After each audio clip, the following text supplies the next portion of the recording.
What's up, Dream Team? So, this is another video in our pre-med series, and today's topic is actually a video that is not really specific to pre-meds because it can be used in other levels of education, but it is important for you as well. So, today's topic is when you are studying for the Mcat or any standardized test, that could be this or this. When you're studying for a standardized test, should you do self-study or should you pay for a test prep resource such as a Kaplan or a Princeton Review or Berkeley? And there's a few other ones. Can't remember all the names of it, but what should you do? So when considering taking the MCAT is a very big exam. It really sometimes weighs very heavily on your ability to get into a medical program. Some schools have an automated system, so when you send in your application, if you don't meet certain criteria, automatically kicks you out, and unfortunately it happens. There's nothing we can control about that, so you want to try your best to do the best you can on your MCAT. For some people that may happen in one attempt, and for others it may take multiple, like myself, in order to achieve the score that you want in order to secure a position in medical school. So the MCAT is generally taken your junior to senior year, depending on if you want to enter medical school immediately after graduation or if you want to take a gap year, just depends. And by that time, you've taken a bulk of your pre-med courses. You've taken your biology generally, your general chemistry, maybe one or both of your organic chemistries, in addition to any other courses that you may have taken along your journey in undergrad. So when you take the test, it's going to be based on those topics that they feel are very important to entering medical school. You have a physics section, you have a biochemistry section, you have I think it's a psychosocial section. Please somebody correct me, it's been a little minute. And you have a basic science section. Again, I will, if I'm saying the sections wrong, I'll put them in the description box because it's been several years since I've taken the MCAT, so I'm not sure what the updated changes are. So, and the exam costs a good bit of money. I definitely think it's over $300. I know it was maybe like $375 when I took the exam, and I'm not sure if it's still that, if it's gone up or if it's gone down. But it is an investment, and you want to do well when you take the exam, and you want to be able to take the exam and get the score that you want during your first attempt. So when you're thinking about if you should pay for a test prep service or do self-study, you really have to think about yourself and the type of learner that you are.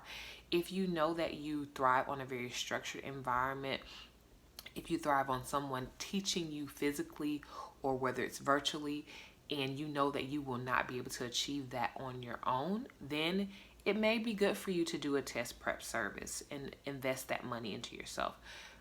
The test prep service does mean that you have to be committed to attending those classes, staying up to date on the lectures, making sure that you're doing everything in a timely fashion, because your success may depend on your ability to review everything you need to review those chapters, do those questions, do those foolings within a certain amount of time so that you'll be prepared for your actual exam. And it also may depend on your own willingness to make sure that you're actually staying on it. So keep those things in mind if you do decide that you want to do a test prep service.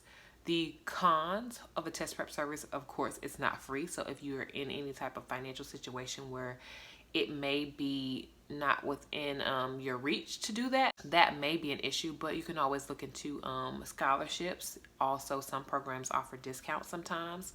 In college, I know sometimes the different organizations that were associated with pre-med, they would offer raffle for students in their group, and maybe they would give you a free subscription to a test prep service. So keep those things in mind. Another con I forgot to mention is that with test prep services, their schedules are generally set and you don't have the flexibility to make a schedule or create a course of learning that is conducive to how you learn in particular versus a large group setting. Now, self-studying. So self-studying requires a level of commitment like no other. I'm not saying that you're not using other resources. What I'm saying is there's no class for you to go to. There's no tutor or teacher directly associated with your learning process. You make your own schedule. You decide what resources you want to use. You decide what the best methods for you to study. You don't go off anyone's schedule but your own. So you have to be really, really dedicated in order to do self-study. So again, think about the type of person that you are. Think about your level of commitment. Think about if you thrive in an environment where you're an independent learner and don't rely on any cues or guides from somebody else. Those are all things you need to consider when thinking about self-study, because at the end of the day, you control your learning process. And you also control your learning process in the test prep course, but it's different because you also have a guide, you have a book, you have structure.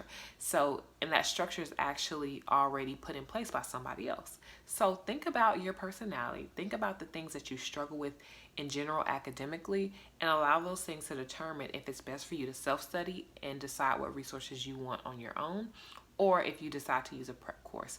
So let me know what type of learner you are. Do you think you can do self-study for a standardized exam, or do you think you need to pay for a test prep course in order to make sure that you're successful?